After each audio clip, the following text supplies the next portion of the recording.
अंदर से हजरत फातिमा की आवाज आई, कौन? कहा अना उमर, मैं उमर हूं। कहा क्यों आए हो? कहा अली को लेने आया हूं, अबू बकर के पास चल के बैत कर ले। हजरत फातिमा ने कहा अली बैत नहीं करेंगे। कहा बैत करना पड़ेगा, नहीं करेंगे और दरवाजा खोलो। कहा हम दरवाजा भी नहीं खोलेंगे। कहा दरवाजा नहीं खोलोगे, मैं दरवाजा तोड़ दूंगा। हमारे बाप अली ने ऐसी जिंदगी गुजारी कि अगर पूरी दुनिया ना हक पर हो, पूरी दुनिया, और तन्हा अली हो हक पर, और जब तक अली के हाथ में तलवार है, पूरी दुनिया के इन दुश्मनों से अली घबराने वाला नहीं। हयातुल कुलूब, मुल्ला बाकर मजलिसी इनके बहुत बड़े आलिम, मोतबर आलिम माने जाते हैं। इन्होंने 3 जिल्दों में हयातुल कुलूब लिखी। इन किताबों में क्या लिखा है? कहा कि सबसे बड़ा अगर कोई मुनाफिक था ना रसूल के साहबा में, तो वो अबू बकर और उमर थे। फिर कहते हैं कि साहब अबू बकर का एक और बहुत बड़ा जुर्म था। हमने कहा क्या जुर्म था बताओ। तो बड़ी बड़ी किताबें उन्होंने लिखी। शेख मुफीद, इनके अल्लामा बहुत बड़े शेख मुफीद साहब ने अमाली सफ़ा नंबर 150-49। अहमद बिन इसाक इनके बहुत बड़े अल्लामा, उन्होंने तारीख याकूबी लिखी, जिल्द नंबर 2 सफ़ा 116। इब्न अब्द रब्बी अब्दुल फरीद, जिल्द 4 सफ़ा 459। तबरसी के एक बहुत बड़े अल्लामा है, उन्होंने लिखा अल एहतिजाज किताब लिखी। मिर्जा मोहम्मद तकी साहब इनके एक बहुत बड़े ये आलिम है। इनके आज के मौलानाओं की किताबों के हवाले नहीं दे रहा हूं, जो इनकी अथॉरिटी है, जो इनके असास है इस फिरके की। मिर्जा मोहम्मद तकी साहब तारीख नासिक तवारीख में लिखते हैं कि अबू बकर जब खलीफा बन गए, अली ने बैत नहीं की। और हमारे अहले सुन्नत की किताबों में कहते हैं कि अली ने कुछ रोज बैत इस गरज से नहीं की कि उन्होंने कहा जब खिलाफत का मशवरा हो रहा था तो मुझे शामिल क्यों नहीं किया गया। इस बात पे नाराज थे। बाद में उन्होंने बैत कर ली, जब नाराजगी दूर कर दी अबू बकर ने, वो भी हजरत अबू बकर सिद्दीक की बैत पर राजी हो गए। सिर्फ राजी नहीं हुए, बल्कि क्या फरमाया, हदीस में आता है, रिवायतों में आता है, उन्होंने कहा कि मैंने देखा कि रसूलुल्लाह ने अपने मर्जुल मौत में, बीमारी के अय्याम में 17 वक्त की नमाजों के लिए अबू बकर को इमाम बनाया।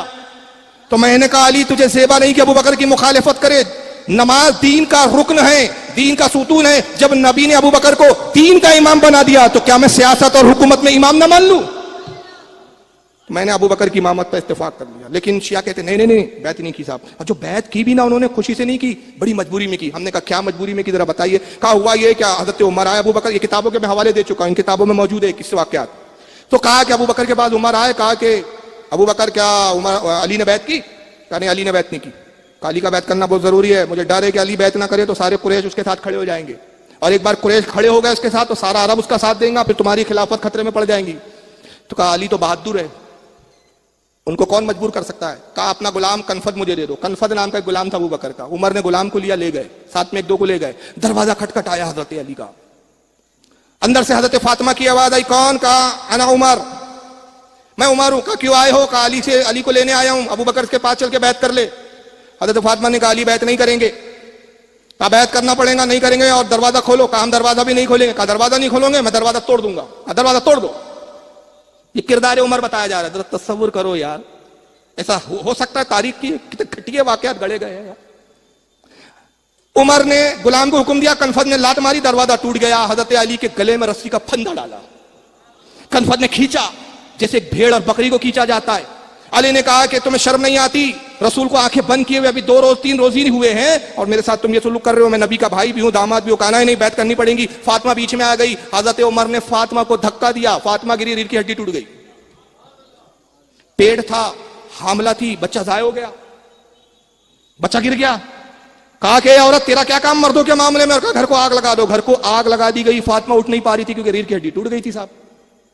खसक खसक के चलने की कोशिश कर रही थी, तभी एक नाट चलते हुए गिरी पीठ पर, पीठ जल गई साहब। हजरत फातिमा को बड़ा शदीद सदमा पहुंचा और उसी जख्म और उसी शिद्दत की बुनियाद पर उनका इंतकाल हो गया। और हजरत उमर फिर अली को रस्सी का फंदा डालकर खींचते हुए अबू बकर के पास लाकर बैत करो। तो हजरत अली ने बैत की, कहा हाँ याद रखना बैत कर रहा हूं, लेकिन ये जबरदस्ती वाली बैत है। मैं कहता हूं वो अली जो खैबर उखाड़ दे हाँ, जिसको 40 ना उठा सके, कनफद उसको काबू में करता है, जिसका वजूद नहीं, जिसका नामो निशान नहीं तारीख में, किसी बहादुरों की फहरिस्त में नहीं, वो फंदे से अली को खींचते हुए ला रहा है। अली बेकाबू चले आ रहे हैं साहब। जबकि वही मौला कायनात नहजुल बलागा में कहते हैं किताब तुम्हारी, तुमने लिखा, तुम्हारी अकीदों में कितना तजाद। कि अली कहते हैं जब विसाल होने लगा, हसन को बुलाया, इमाम हुसैन को बुलाया, कहा बेटा मेरी वसीयत नकल करो, जब भी जुल्म को देखो जुल्म के खिलाफ खड़े हो जाना। अगर तुम जुल्म के खिलाफ खड़ा होना बंद कर दोगे, जालिम तुम पे मसल्लत कर दिए जाएंगे, अल्लाह की लानतें तुम पे बरसना शुरू हो जाएंगी। खुदा की कसम तुम्हारे बाप अली ने ऐसी जिंदगी गुजारी कि अगर पूरी दुनिया ना हक पर हो, पूरी दुनिया, और तन्हा अली हो हक पर, और जब तक अली के हाथ में तलवार है, पूरी दुनिया के इन दुश्मनों से अली घबराने वाला नहीं। वो है अली की शुजाअत। कनफत काबू में कर रहा है।